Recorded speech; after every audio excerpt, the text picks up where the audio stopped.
애굽을 탈출하여 홍해를 건너고 마라와 엘림, 르비딤 그리고 시내산을 거쳐 기브롯 핫다와 하세롯, 가데스 바네아를 지나는 이스라엘 백성들의 광야 여정.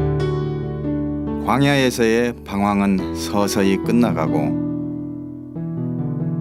출애굽했던 이스라엘 백성들 중 20살 이상 되는 광야 1세대들은 모두 죽고 말았습니다.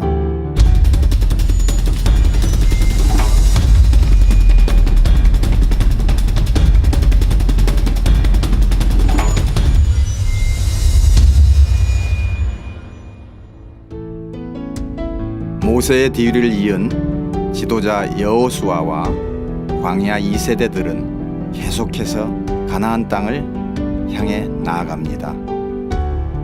약속의 땅 가나안. 심심치 않게 보이는 푸른 목초들과 가축들이 광야는 끝나가고 이제 곧 젖과 꿀이 흐르는 가나안 땅이 머지 않았음을 알려주는 것 같았습니다. 가나안 땅의 관문 여리고에 들어선 이스라엘 백성들. 하지만 그들의 부푼 기대감을 무너뜨리는 것이 있었으니 그것은 바로 여리고성이었습니다. 여리고성 하면 생각나는 사람들이 몇 사람 있죠? 누가 생각나시나요? 여호수아가 생각나고 갈렙, 정탐꾼, 기생 라합, 또 여기까지 오지 못했지만 모세도 생각이 납니다. 우리가 이해할 수 없었던 것 중에 하나가 그 기생 라합이 성벽에서 살았다라고 되어 있는데 여기에 오니까 좀 이해가 되네요. 성벽이 이중으로 되어 있기 때문에 지금 흔적만 남아 있지만 성벽 중간에서 살았던 것 같고요. 이 여리고성은 고고학적으로 볼 때 세계에서 가장 오래된 돌로 만든 성읍입니다. 지금은 아마 돌이 다 무너져 버리고 흙벽돌만 남았지만 BC 7000년경, 그러니까 지금으로부터 9000년 전에 세워졌던 최초의 도시, 그 성벽이 여리고입니다. 그래서 고고학적으로 굉장히 중요한 의미를 가지고 있죠. 제가 여기에 이렇게 모자를 쓰고 설명을 하는 이유는 절대로 덥기 때문이 아닙니다. 이렇게 머리를 가리려고 하는 의도는 전혀 없고요.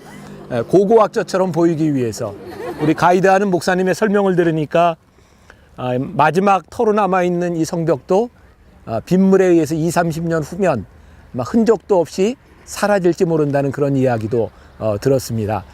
이 성벽이 무너졌다고 하는 것 자체가 기적인데 싸워서 무너진 게 아니라 믿음과 순종으로 여리고성이 무너졌다고 하는 것이 기적입니다. 물론 광야에서 있었던 사건들을 통해서 이 여리고성에 살았던 사람들이 이스라엘 백성에 대한 소문을 다 듣고 있었어요. 그래서 그들은 이 정탐꾼이 오는 것에 대해서 굉장히 두려움을 가지고 있었고 마음이 다 녹아 있었던 그런 상태였습니다. 그러나 그런 와중에 전쟁을 하지 않고 피를 흘리지 않고 무너졌다고 하는 것, 하나님께서 무언가 보여주기를 원하셨던 거죠. 또 하나 우리들이 생각해야 될 것 중에 하나가 하나님께서 이 여리고성을 무너뜨리면서 이곳의 모든 것을 진멸하라 라고 말씀하셨어요. 왜? 사람이 풍요로운 곳에 들어오면 신앙을 잃어버리고 온갖 우상들과 향락에 빠지게 되어 있습니다.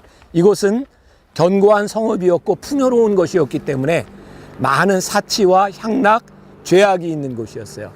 하나님께서 우리들에게 진멸하라 라고 하셨을 때는 그것은 잔인하다라고 하는 의미보다는 하나님께서 내 백성을 새로운 곳에 세우시리라 라고 하는 의미가 있어요.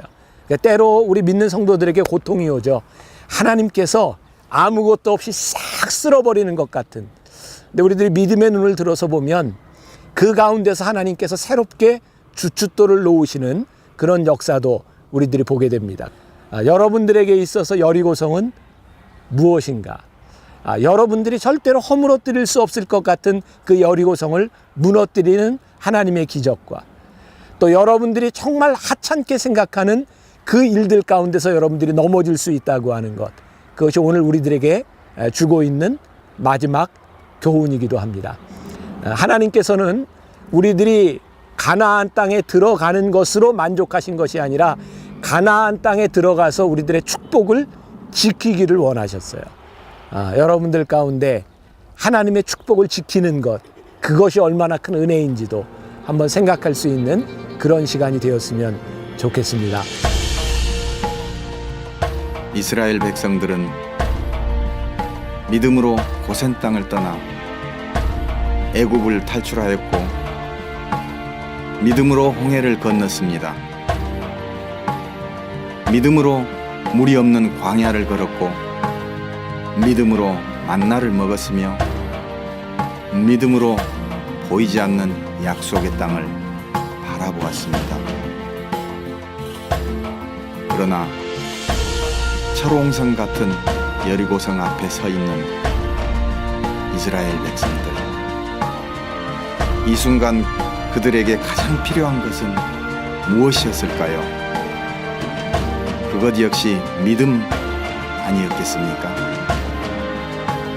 믿음으로 시작된 일, 믿음이 아니고서는 끝을 낼 수 없는 것입니다. 우리의 광야 같은 인생 여정 가운데